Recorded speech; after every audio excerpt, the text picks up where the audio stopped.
Olá, queridos casais, sejam bem-vindos à Semana de Casais Online, servindo a Igreja de Cristo. E essa semana com o apoio da Igreja Batista Regular Maranata. O tema geral dessa semana é feitos um para o outro. No entanto, esse tema não visa aquele pensamento como se fosse conto de fadas ou expressões quase, digamos assim, esotéricas, místicas, mas estamos falando do plano real de Deus, da realidade da criação de Deus no Éden. Deus, quando criou o homem e a mulher, criou no propósito de serem para a glória dele, para serem representantes deles, refletirem a sua imagem e viverem um para o outro.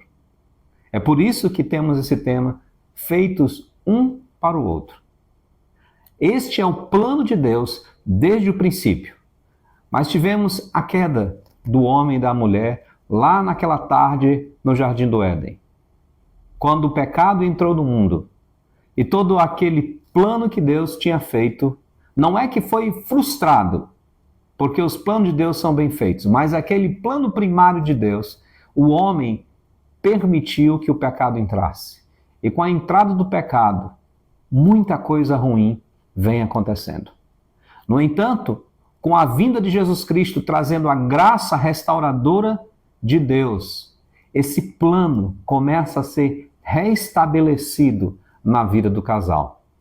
E exatamente essa direção que nós vamos tomar durante estes 5 dias de devocionais online, quando teremos a última mensagem no encerramento presencial no culto de casais na Igreja Batista Regular Maranata. Eu gostaria que você viesse comigo para Gênesis capítulo 2, do verso 18 até ao verso final deste capítulo, onde nós lemos o seguinte: Disse o Senhor Deus, não é bom que o homem esteja só. Far-lhe-ei uma auxiliadora que lhe seja idônea. Havendo, pois, o Senhor Deus formado da terra todos os animais do campo e todas as aves dos céus, trouxe-os ao homem para ver como este lhe chamaria. E o nome que o homem desse a todos os seres viventes, esse seria o nome deles. Deu o nome, o homem, a todos os animais domésticos, às aves dos céus e a todos os animais selváticos. Para o homem, todavia, não se achava uma auxiliadora que lhe fosse idônea. Então o Senhor Deus fez cair pesado sono sobre o homem, e este adormeceu, tomou uma das suas costelas e fechou o lugar com carne. E a costela que o Senhor Deus tomara ao homem, transformou-a numa mulher e lhe a trouxe. E disse o homem: Esta, afinal, é osso dos meus ossos e carne da minha carne. Chamar-se-á varoa, porquanto do varão foi tomada.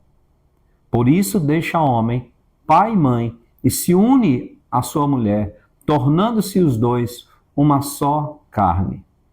Ora, um e outro, o homem e sua mulher, estavam nus e não se envergonhavam.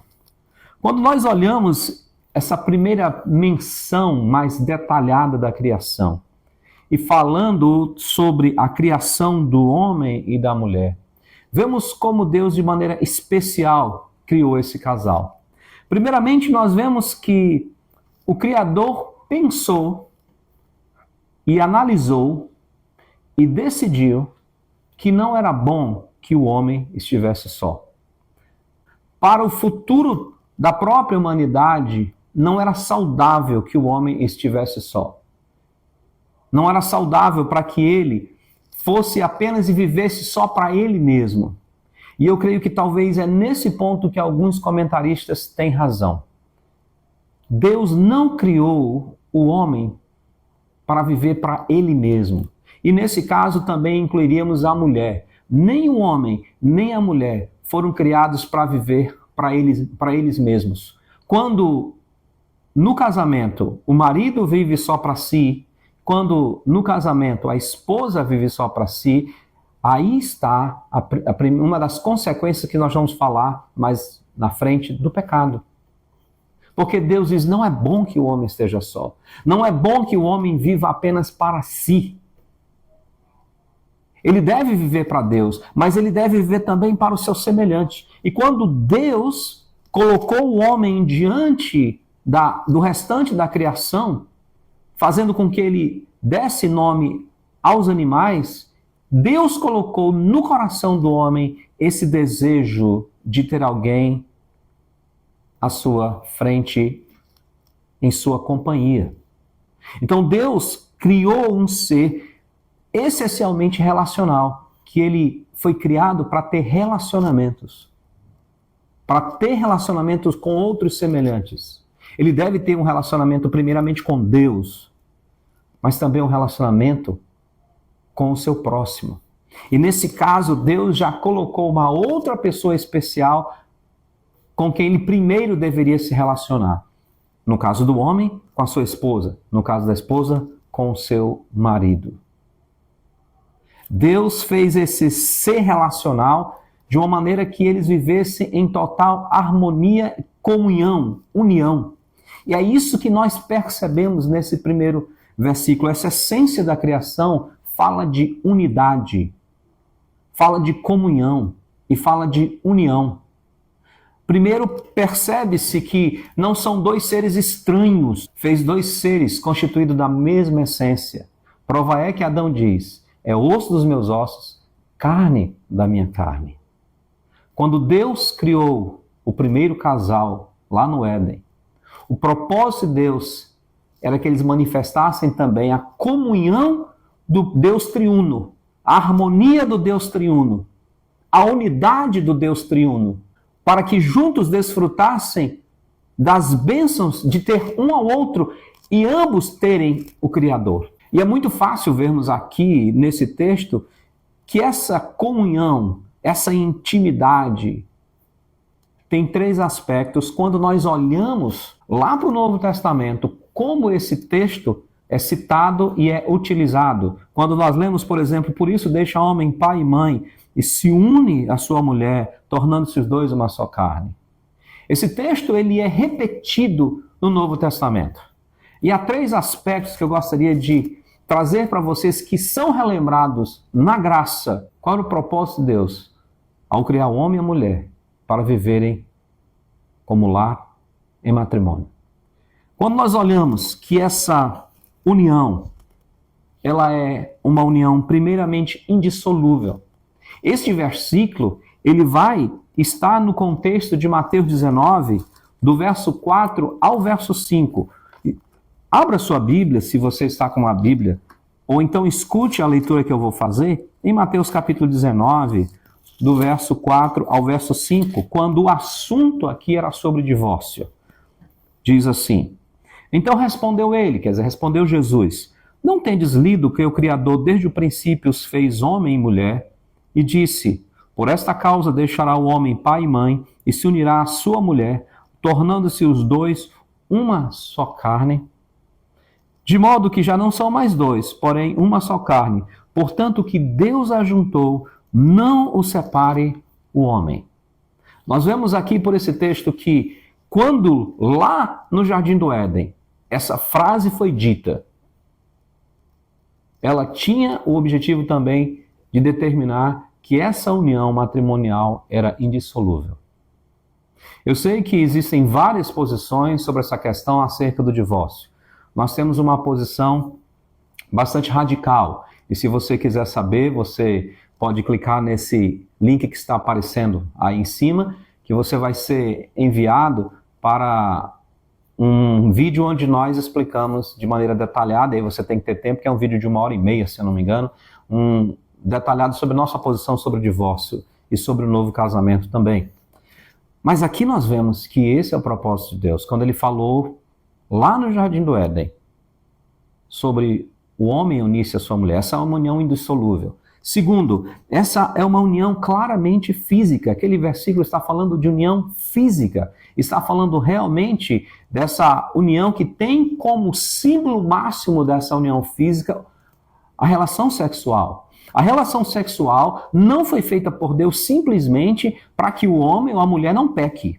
Também tem esse objetivo, nós vemos claramente em 1 Coríntios capítulo 7, mas esse não é o principal objetivo de Deus. O principal objetivo de Deus nessa união é que haja de fato como ponto máximo que esses dois estão unidos em Cristo, unidos na pessoa de Deus, a relação sexual.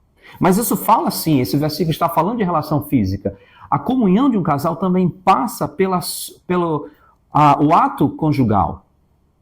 Eu sei que a vida moderna muitas vezes atrapalha bastante isso, às vezes até mesmo a vida familiar, mas é algo que o casal também tem que pensar, que essa união passa pela essa união ou pela essa prática do ato sexual, mas ela não pode ser uma prática simplesmente como um escape de desejos e anseios simplesmente físicos, senão não passaríamos de animais, que quando entram no cio, a qualquer custo tem que fazer a sua parte biológica e depois pronto. Não. Essa união que Deus planejou para o homem e a mulher é muito mais profunda, é muito mais significativa. E é por isso que o casal, se tem problema nessa área, precisa orar, precisa buscar a Deus, precisam conversar. Porque nesse plano inicial, lá no Éden, Deus tinha pensado nisso. E eu gostaria de trazer um texto que deixa claro que esse texto está também falando sobre a relação sexual entre o homem e a mulher. Quando nós vemos Paulo, por exemplo, repreendendo irmãos da igreja de Corinto que estavam tendo relações sexuais com mulheres prostitutas. Abra comigo 1 Coríntios capítulo 6, verso 16. E aí nesse versículo é que nós percebemos que este texto de Gênesis está se referindo à questão da relação sexual. 1 Coríntios capítulo 6, verso 16, ele vai dizer assim para nós. Vamos começar no 15, vai dizer assim: não sabeis que os vossos corpos são membros de Cristo, e eu porventura tomaria os membros de Cristo e os faria membros de meretriz? Absolutamente não. Ele está repreendendo aqui a uma pessoa ou mais pessoas na igreja de Corinto que achavam que porque não estavam possuindo mulher de ninguém, isso é, a esposa de ninguém, não teria nenhum problema, porque isso culturalmente era aceito. Isso é, uma prostituta, por exemplo. Então, ele tinha relação com a prostituta e achava que estava tudo bem. Mas o versículo 16 vai dizer: ou não sabeis que o homem que se une à prostituta forma um só corpo com ela? Porque, como diz, serão os dois uma só carne. Então, percebe aqui que a união física é muito importante diante de Deus, porque lá no Éden, quando eles deixam o homem pai e mãe e se unem à sua mulher, Deus também estava pensando sobre a questão da relação sexual. O casal deve lembrar que essa parte também é importante, que essa parte faz, digamos assim, é um dos objetivos do que Deus criou o homem e a mulher e formou lá.